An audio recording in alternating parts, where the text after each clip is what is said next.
அரசே, தாங்கள் என்னை அழைத்ததற்கான காரணம் என்ன? வருக குருவே. தளபதியாரே, குருவை அழைத்ததற்கான காரணத்தை கூறுங்கள். குருவே, இவன் மிகப்பெரிய திருடன்.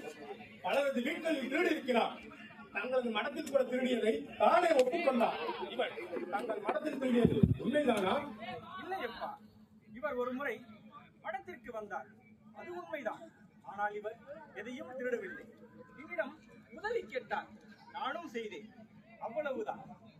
செல்லும் பொழுது கூட நன்றி தெரிவித்து விட்டுத்தான் சென்றார். குளிர்காற்று அடிக்காமல் இருக்க கதவுகளை மூடி வைத்து விட்டும் சென்றார். குருவின் சொல்லுக்கு மறு சொல் இல்லை. தளபதியாரே, அவனை விட்டு விடுங்கள். இல்லை இல்லை, நான் திருடதான் சென்றேன்.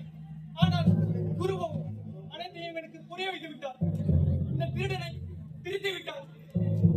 ஏனினும் நான் செய்த தவறுக்கு தண்டனை வேண்டும். தவறே செய்யாதவனுக்கு தண்டனை எதற்கு?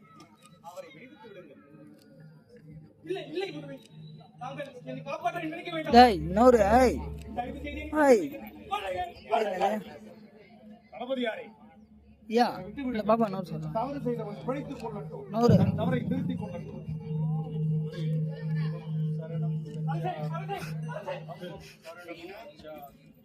குருவே, தாங்கள் என்னை சீடனாக கேட்டுக்கொள்ளவும். இல்லையப்பா, இயல்பிலேயே நான் யாரையும் சீடனாக ஏற்பதில்லை. சரணம் கச்சா.